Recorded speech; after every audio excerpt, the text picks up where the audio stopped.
वर मालिकेच्या आजच्या भागामध्ये आपण पाहत आहोत की आता इथे देवकी गिरिजाला म्हणत असते तो त्याच्यामुळे ह्या सगळ्या गोष्टी होत आहेत. आज त्याच्यामुळेच इथे माझा संसार मोडला आहे आणि माझी छकुली त्या नराधमामुळे दूर गेली आहे. हे सगळं काही इथे आता ती बोलत असते आणि तेव्हा गिरीजा पाठीवळून पाहते तर तिथे कोणीच नसतं. आणि तिथे कोणीच नसताना आता एक महत्त्वाची गोष्ट होते की इकडे गिरिजा म्हणत असते, अहो असं काय करताय, तिथे तर कोणीही नाही आहे, मग तुम्ही असं का म्हणालात. पण तेव्हा ती पाठी वळून पाहते तर तिथे देवकी नसते. आता देवकी कुठे गेली हा विचार तिच्या मनामध्ये येतो. तेवढ्यातच रुद्र गिरिजाला शोधत शोधत आलेला असतो. रुद्र म्हणत असतो, काय चाललंय गिरिजा तुमचं, तुम्ही इकडे काय करत आहात. तेव्हा गिरिजा म्हणत असते, अहो रुद्र, त्या मावशी मला भेटल्या, त्या छकुली छकुली म्हणत होत्या आणि त्या छकुलीला शोधण्याचा पूर्ण प्रयत्न करत होत्या आणि मी त्यांनाच शोधण्यासाठी आलेली होते. पण आत्ता बघा ना, त्या इथे नाही आहेत, त्या कुठे गेल्या काहीच कळत नाही, असं सुद्धा ती आता इथे बोलू लागते. त्यावर लगेच आता रुद्र म्हणत असतो, एक मिनिट गिरिजा, हे बघा, आपण दोघेजण मिळून त्या मावशीला आणि त्यांच्या छकुलीला शोधून देऊ. आत्ता आपल्याला काय करायचं आहे, पूजासाठी आलेलो आहोत आपण, मग आता आपल्याला ती पूजा करणं गरजेचं आहे की नाही. मग चला बरं, आत्ता आपण पूजा करायला जाऊयात. असं म्हणून रुद्र आता इकडे गिरिजाला पूजा करण्यासाठी घेऊन जात असतो आणि तेव्हा गिरिजासुद्धा त्याचं ऐकते आणि पूजा करण्यासाठी जात असते. तेव्हा आपण पाहतो की इकडे आता दुसऱ्या बाजूला नागेश्वर विचार करू लागतो. तो म्हणत असतो, किती याने काही जरी झालं ना तरीसुद्धा ह्या गिरिजाचा अंत होणारच आहे. काही जरी झालं तरीसुद्धा आता गिरिजा तिथंपर्यंत येऊन पोहोचलेली असते आणि पूजाला सुरुवात झालेली असते. आरती रुद्र आणि त्याचबरोबर गिरिजा ह्या दोघांच्या हाताने होत असते. आरती होत असतानाच आपण पाहतो की इकडे गिरिजाचं सगळं लक्ष देवकीकडे असतं. ती म्हणत असते, त्या नक्की मावशी कोण असतील आणि त्यांनी मला स्पर्श केला, त्याचबरोबर त्या स्पर्शामध्ये मला वेगळीच आपुलकी, माया, ओढ हे सगळं जाणवलं आहे. हे सगळं काही इथे आता ती बोलत असते. त्याचबरोबर गिरिजा आणि रुद्र देवीची आरती करत असतात. तर आता आरती झाल्यानंतर इकडे गुरुजी म्हणत असतात, गिरिजा आणि रुद्र, आता पूजासुद्धा छान पार पडलेली आहे, त्याचबरोबर आरतीसुद्धा झालेली आहे. आता सगळ्यात महत्त्वाची एक गोष्ट मी तुम्हाला सांगतो आणि ती म्हणजेच की हा अक्षदा घ्यायचा आहे आणि हा अक्षदा घेतल्यानंतर तुम्ही एक काम करायचं आहे. हा अक्षदा एकाने पूर्व दिशेला तर एकाने पश्चिम दिशेला घेऊन जायचा आहे आणि पूर्व आणि पश्चिम दिशेला घेऊन गेल्यानंतर थोडंसं जंगलाच्या मध्यभागी जायचं आहे आणि हा अक्षदा तिथे टाकून यायचा आहे, असं गुरुजींनी सांगितलेलं असतं. आणि तो अक्षदा इथे आता दिलेला असतो. आता तो अक्षदा दिल्यानंतर आपण पाहतो की इकडे आता हे सगळं काही या पद्धतीने झाल्यानंतर आता इकडे गिरिजा म्हणत असते, ठीक आहे, कारण गिरिजाला पूर्व पश्चिम दिशा दिलेली असते तर जो रुद्र आहे रुद्रला पूर्व दिशा दिलेली असते. आता ही पद्धत किंवा ही प्रथा जी आहे ती बहुतेक नागेश्वरने फक्त आणि फक्त गिरिजाचा अंत करण्यासाठीच ठरवलेली असावी. आता गिरिजा चप्पल घालते आणि चप्पल घातल्यानंतर ती त्या ठिकाणी जायला निघालेली असते. रुद्र एका ठिकाणी जातो तर गिरिजा दुसऱ्या ठिकाणी जात असते. आता दोघेही जण जात असताना एकमेकांकडे हसून पाहत असतात आणि एकमेकांना इथे वेगळाच लूक देत असतात, कारण येता सांग पद्धतीने पूजा पार पडलेली आहे आणि एवढा विधी झाला की मग झालीच पूजा, असं इकडे त्यांचं म्हणणं असतं आणि त्याचमुळे ह्या सगळ्या काही गोष्टी इथे होत असतात. तेव्हा आपण पाहतो की इकडे नागेश्वर आता म्हणत असतो, जा, आता जरी गेलीस ना तरीसुद्धा तू परत येऊ शकणार नाहीस, असं इथे नागेश्वर म्हणतो आणि लगेच त्याच्या माणसांना फोन करतो. त्याच्या माणसांना फोन करून सांगत असतो की सावट तुमच्याच दिशेने येत आहे, सावट मरणाच्या दिशेने येते, त्यामुळे तुम्ही तयार राहा, असं नागेश्वरनी सांगितलेलं असतं. आता नागेश्वरनी ह्या सगळ्या गोष्टी सांगितल्यानंतर आपण पाहतो की इकडे गिरिजा पश्चिमेला जाऊन पोहोचलेली असते आणि जे तिच्या हातामध्ये अक्षद असतो तो तिने वाहून नमस्कार केलेला असतो. तेवढ्यातच आता एक माणूस येतो आणि तिच्या तोंडाला एक रुमाल लावतो. आता त्या रुमालामध्ये गुंगीचं औषध असतं आणि गिरिजाला बेशुद्ध केलं जातं. गिरिजा आरडाओरडा करत असते आणि आरडाओरडा करत असताना आपण पाहतो की इकडे आता लगेचच जो काही रुद्र आहे तो त्याचा जो अक्षदा आहे तो तर टाकून झालेला असतो. तर आता इकडे दुसऱ्या बाजूला गुरुजी म्हणत असतात, हे बघा नागेश्वर साहेब, तुमची जी काही पूजा आहे ते सगळं आता व्यवस्थितपणे पार पडलेलं आहे आणि ही पूजा होणं खूप जास्त गरजेचं होतं, महत्त्वाचं होतं. आणि तेव्हा लगेच आता इकडे रुद्र आलेला असतो. रुद्र आल्यानंतर तो म्हणत असतो, गुरुजी आता काय करायचं आहे? तेव्हा गुरुजी म्हणत असतात, तुमच्या अर्धांगिनीला तरी येऊ द्या ना. तुमची अर्धांगिनी आल्यानंतर मग आपण सगळ्या गोष्टी पुढच्या करूयात. मग आणखी गिरिजा कशा आल्या नाही असा प्रश्न इथे रुद्रला पडतो. आतापर्यंत गिरिजाने यायला हवं होतं ना. तेव्हा लगेच रुद्र म्हणत असतो, गिरिजा आल्या नाही येतं, एक काम करतो, मी जातो आणि पटकन शोधून येतो. आता रुद्र जंगलामध्ये गिरिजाला शोधायला निघालेला असतो. जंगलामध्ये त्या पश्चिम दिशेला शोधत असताना आपण पाहतो की इकडे आता तिची चप्पल गिरिजाची तिथे पडलेली असते. ती चप्पल तुटलेली असते आणि तेव्हा रुद्र विचार करू लागतो की हे सगळं काय आहे?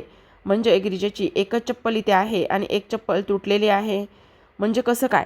तेव्हा लगेच तो आणखी पुढे जातो आणि गिरिजा गिरिजा म्हणून आवाज देऊ लागतो. आता गिरिजा गिरिजा म्हणून आवाज दिल्यानंतर इथे मात्र गिरिजाच्या वतीने काहीही रिस्पॉन्स मिळत नाही आणि काहीही रिस्पॉन्स न मिळाल्यानंतर आपण पाहतो की आता इकडे जो काही श्री आणि त्याचबरोबर विशाखा हे दोघेजणंसुद्धा पूर्वेला जाऊन शोधून आलेले असतात. आणि पूर्वेला जाऊन शोधून आल्यानंतर इकडे आता जो काही आपला नागेश्वर आहे तो म्हणत असतो, कितीही शोधा, काही करा, पण कोणीही सापडणार नाही, असं इकडे तो बोलतो. त्याचबरोबर इकडे रुद्र गिरिजा गिरिजा करून शोधत असतो. गिरिजाला एका झाडाला बांधून टाकलेलं असतं. सुरुवातीला तर बेशुद्धच असते, पण तिला हळूहळू शुद्ध यायला लागलेली असते आणि हळूहळू शुद्ध आल्यानंतर तो माणूस तिथे गिरिजाच्या बाजूला येतो आणि तो म्हणत असतो, आता ज्याने तुला इथे बांधून ठेवायला सांगितलेलं आहे ते तुझं मरण लवकरच तुझ्यापाशी येणार आहे, असं तो गिरिजाला स्पष्टपणे सांगतो. तेव्हा मात्र गिरिजाला फारच मोठा धक्का इथे बसतो की नेमकं काय आहे आणि त्याचबरोबर हा माणूस असं का बोलत असेल. मला तर असं वाटतंय की हे सगळं नागेश्वरनीच केलेलं असेल असं गिरिजाला स्पष्टपणे वाटत असतं. गिरिजा पूर्णतः प्रयत्न करत असते त्यांच्याशी काहीतरी बोलण्याचा, त्यांना काहीतरी सांगण्याचा, पण इथे मात्र लोक खुनशी हसत असतात आणि काही जरी झालं तरी गिरिजाला ते तिथून सोडणार नसतात. आता गिरिजाला बांधून टाकलेलं असतं आणि गिरिजाला बांधून टाकल्यानंतर ते आता तिथून पळून जातात. इकडे जो काही प्रभास आहे, प्रभास एका गोष्टीची खात्री करून घेतो की आता ही जी काही लोकं आहेत ती लोकं तिथून निघून गेलेली आहेत आणि आता फोन कोणाच्या फोनवरून करू असा प्रश्न इथे पडलेला असतो. काय करू मी, मला कळत नाही, असा विचार इथे लगेचच प्रभासच्या मनामध्ये येतो. आता जी उर्वशी आहे त्या उर्वशीचा जो काही फोन आहे तो फोन मात्र इथेच विसरतो आणि फोन विसरल्यानंतर आता लगेच प्रभास म्हणत असतो, कितीतरी दिवसाने आणि कितीतरी वर्षाने ह्या बायाने एक चांगलं काम केलेलं आहे आणि ते म्हणजेच की हा तिचा फोन जो आहे तो आज मला इथे उपयोगामध्ये येणार आहे, असं इकडे तो बोलतो.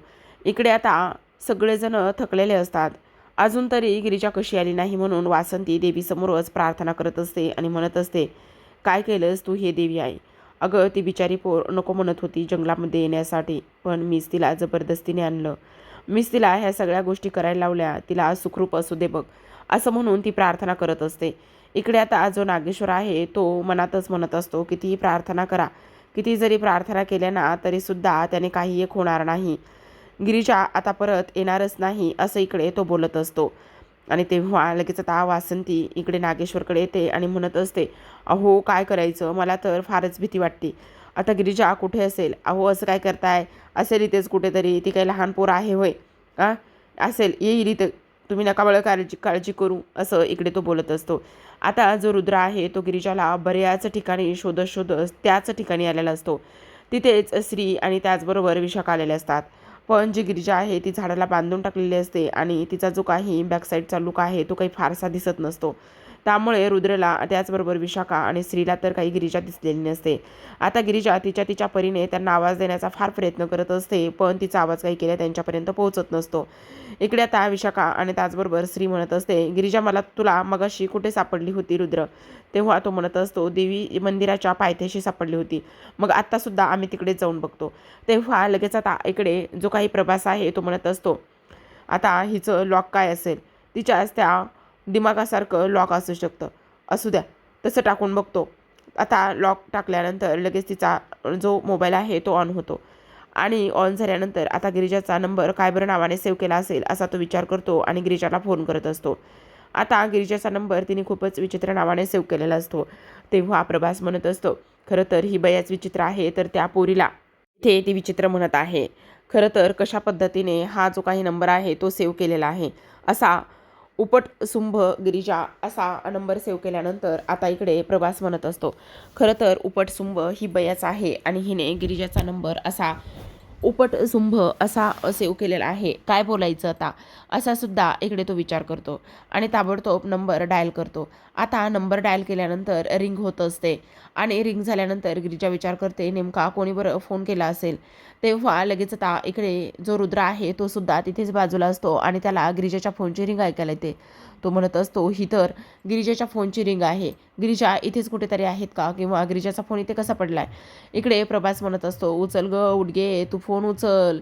तो नाग्या तुला मारायला आलेला आहे, तुला सावध करायला हवं ग उडगे, तू फोन उचल ग, फोन उचल. असं म्हणूनच प्रभास कंटिन्यू फोन करत असतो. तेवढ्यातच आता त्याला कोणीतरी आल्याचा आवाज येतो, त्यामुळे तो फोन कट करतो आणि तिथून निघून जात असतो.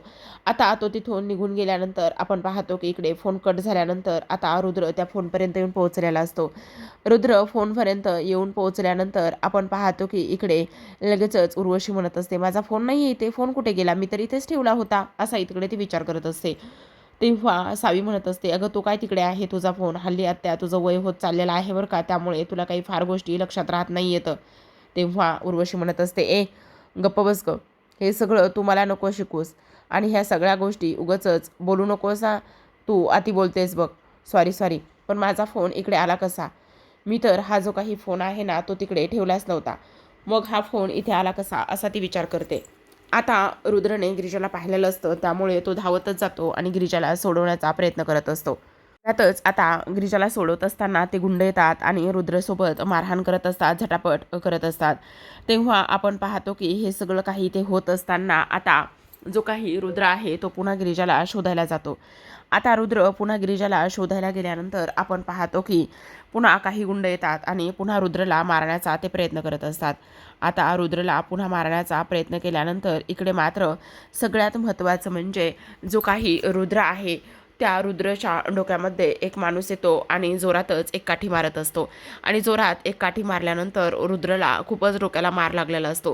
गिरिजा इकडे रुद्र रुद्र करून ओरडत असते आणि रुद्र रुद्र करून गिरिजा ओरडत असताना आता जो रुद्र आहे तो उठून उभा राहतो, डोक्याला हात लावूनच, आणि समोर उभ्या असलेल्या त्या माणसाची कॉलर पकडतो. आता समोर उभ्या असलेल्या त्या माणसाची कॉलर पकडल्यानंतर आपण पाहतो की रुद्रला डोक्यात लागलेला जो काही मार आहे तो सहन होत नाही आणि डोक्यात लागलेला मार सहन न झाल्यामुळे त्याला आता फारच इथे त्राससुद्धा होऊ लागतो.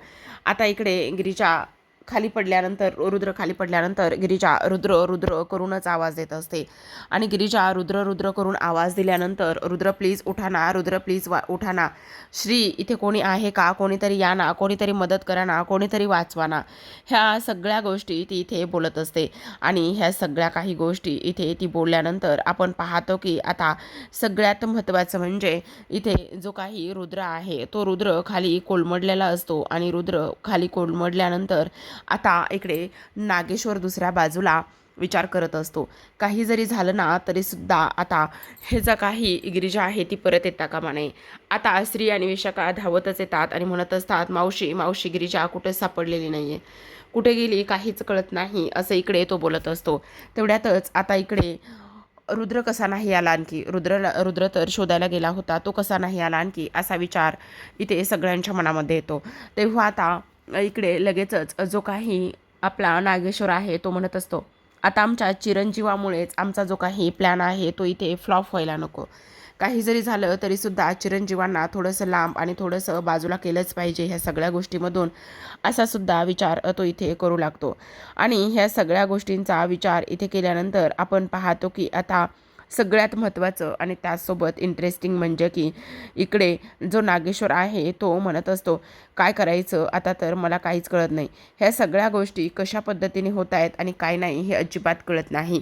इकडे आता जी काही गिरिजा आहे ती अरडाओरडा करत असते आणि अरडाओरडा करत असताना ती इकडे मदत करा म्हणूनच सगळ्यांना कांगावा करत असते. तेवढ्यातच आता देवकी तिथे येते देवकी तिथे आल्यानंतर गिरिजा म्हणत असते, बरं झालं मावशी तुम्ही आलेला आहात, प्लीज मला वाचवा ना, प्लीज आम्हाला सोडा ना. तेव्हा देवकी म्हणत असते, हो बाळा मी तुला सोडवायला आलेले आहे, तू काळजी करू नकोस. हां, बघा ना, त्यांना पण बघा ना काय झालंय तर. तेव्हा देवकी म्हणत असते, काही नाही होणार, तू काळजी करू नकोस. असं म्हणून देवकीने गिरिजाला सोडवलेलं असतं. आता धावतच इकडे गिरिजा रुद्रकडे जाते. तेव्हा देवकी तिच्या बाजूला येते आणि म्हणत असते, काळजी करू नकोस, सगळं काही व्यवस्थित होईल, सगळं काही ठीक होणार आहे. काळजी करण्याची काही एक गरज नाही, असं सुद्धा इथे आता ती बोलत असते. इकडे गिरिजा रुद्रला उठवत असते, रुद्र प्लीज उठा ना, रुद्र प्लीज उठा ना. आता रुद्रला शुद्ध आलेले असते आणि तो उठतो. तेव्हा तो म्हणत असतो, गिरिजा कोण होती ती लोक. तेव्हा इकडे गिरिजा म्हणत असते, नाही मला नाही माहिती रुद्र, पण तुम्ही तर ठीक आहात ना, तुम्हाला काही झालं तर नाही ना. म्हणून गिरिजा रडायला लागलेली असते. रुद्रला असं ती एवढं प्रेम करते, एवढी माया करते, हे पाहून रुद्रला फारच छान वाटत असतं. खरं तर इथे कशा परिस्थितीत लग्न झालंय, माझं गिरिजावर प्रचंड प्रेम आहे, पण तरीसुद्धा इथे गिरिजाचं माझ्यावर प्रेम आहे का, हा जो काही त्याच्या मनामध्ये आलेला प्रश्न आहे, त्या प्रश्नाचं उत्तर आता इथे त्याला बहुतेक मिळालेलं असावं. इकडे आता लगेचच गिरिजा म्हणत असते, तुम्ही बरे आहात ना, तुम्ही बरे आहात ना. हो गिरिजा मी बरा आहे, पण मला एक गोष्ट कळत नाही आहे, तुम्हाला असं इथे बांधून कोणी ठेवलं. तेव्हा ती म्हणत असते, मला नाही माहिती, पण तुम्हाला सोडवलं कोणी. तेव्हा गिरिजा म्हणत असते, त्याच्या काही मावशी आहेत ना, त्या मावशीने सोडवलं, असं सुद्धा आता इकडे ती बोलत असते. आता हे सगळं काही इथे बोलल्यानंतर आपण पाहतो की लगेचच ती ती बाजूला दाखवत असते मावशीला सोडवलं म्हणून, पण तिथे पाहिल्यानंतर तिथे कोणीही नसतं. इकडे दुसऱ्या बाजूला उर्वशी म्हणत असते, मी तुला कन्फर्म सांगते, मी इथेच फोन ठेवला होता, पण हा जो काही फोन आहे तो इकडे दुसऱ्या बाजूला कसा आला हे मला नाही माहिती, ह्या गोष्टी मला नाही कळते, असं इकडे ती बोलते. तेव्हा सावी म्हणत असते, मावशी असू दे ग, मी तुला म्हटलं ना, तुझं वय होत चाललेलं आहे आणि त्याचमुळे ह्या सगळ्या गोष्टी होत आहेत, मी तुला तेच तर सांगण्याचा प्रयत्न करते. पण आता ती म्हणत असते, बाद झाला तू खूप जास्त बोलतेस, असं बोलल्याला मला अजिबात चालणार नाही, किंवा मी हे सगळं काही खपवून सुद्धा घेणार नाही, त्यामुळे ह्या सगळ्या गोष्टी तू अजिबात बोलू नकोस वगैरे, हे सगळं सगळं काही ते ती बोलत असते. त्याचबरोबर आपण पाहतो प्रेक्षकांनो की आता इकडे जी काही उर्वशी आहे ती तिचा फोन चेक करत असते आणि तिचा फोन चेक केल्यानंतर त्या फोनमध्ये इथे आता एक गोष्ट तिला दिसते आणि ती म्हणजेच की इथे तिचा जो काही लास्ट डायल नंबर असतो तो असतो गिरिजाचा. आणि तेव्हा ती विचार करते, हे सगळं काय आहे, म्हणजे मी गिरिजाला कधी फोन केला आणि लास्ट नंबर तर गिरिजाचा आहे, हे कसं शक्य आहे, म्हणजे माझा फोन कोणीतरी नक्कीच घेतला होता, पण तो फोन नेमका कोणी घेतला होता, असा इकडे ती विचार करते. आता इकडे गिरिजा म्हणत असते, त्या मावशीने शोधलं, पण त्या मावशी इथे कुठेच नाहीत, असा प्रश्न तिला पडल्यानंतर सगळीकडे त्या मावशीला शोधण्याचा ती प्रयत्न करते, पण त्या मावशी मात्र तिला कुठेच दिसत नाही आणि त्याचमुळे तिला खूपच मोठं टेन्शन आलेलं असतं. रुद्र मी तुम्हाला खरं सांगते, त्या मावशी इथेच होत्या, मी त्या मावशींना इथेच पाहिलेलं आहे, कुठे गेल्या मला कळत नाही, असा सुद्धा ती इथे विचार करू लागते. पण आता इकडे जो काही रुद्र आहे तो म्हणत असतो, गिरिजा बाद झालं, अजिबात काळजी करू नका ह्या सगळ्या गोष्टीची आणि स्वतःच्या डोक्याला त्राससुद्धा करून घेऊ नका. तर आता प्रेक्षकांनो आजच्या भागामध्ये एवढंच. उद्याचा भाग तर फारच इंटरेस्टिंग असणार आहे, कारण नागेश्वरचा जो काही प्लॅन आहे तो रुद्रमुळेच इथे फ्लॉप झालेला असतो. रुद्र म्हणण्यापेक्षा इथे प्रभासच्या चतुराईने आणि त्याचबरोबर उर्वशीच्या प्लॅनने हा जो काही प्लॅन आहे तो पूर्णतः फ्लॉप झालेला असतो. ही सुद्धा गोष्ट तेवढीच जास्त महत्त्वाची आहे. आता इकडे गिरिजा आणि त्याचबरोबर रुद्र ह्या दोघांना सुद्धा इथे सुखरूप पाहिल्याच्या नंतर आपण पाहतो की इकडे लगेचच जो काही आपला हा आहे नागेश्वर आहे त्या दोघांना सुखरूप पाहतो आणि इकडे जो रुद्र आहे तो म्हणत असतो, आई गिरिजांना तिकडे कोणीतरी जंगलामध्ये बांधून टाकलं होतं आणि मी तिथे गेलो तेव्हा हे सगळं काही घडलेलं आहे. तेव्हा इकडे आता लगेचच उर्वशीने नागेश्वरला कॉल करते आणि म्हणत असते, आबासाहेब काय झालं, तुमचा जो काही प्लॅन आहे तो पूर्ण वर्क झाला का, तुम्ही जे काही करत होतात ते सगळं काही इथे यशस्वी झालं का, असं इकडे ती बोलत असते. तेव्हा लगेच आता नागेश्वर म्हणत असतो, दिदीबाई दिदीबाई दिदीबाई काय करू मी तुमचं, तुमच्यामुळे ह्या सगळ्या गोष्टी झालेल्या आहेत, आज तुमच्यामुळे माझा जो काही प्लॅन आहे तो इथे फ्लॉप झालेला आहे.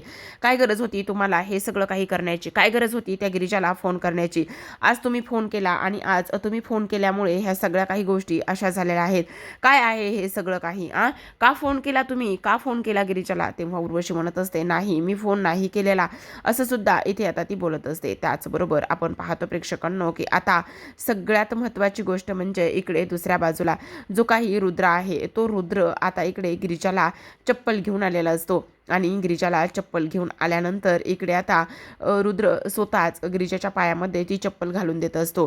गिरिजा म्हणत असते, अहो याची काय गरज आहे. तेव्हा रुद्र म्हणत असतो, असं काय करताय, तुमची चप्पल तुटलेली आहे ना. आणि तेव्हा गिरिजाला खूपच छान वाटत असतं.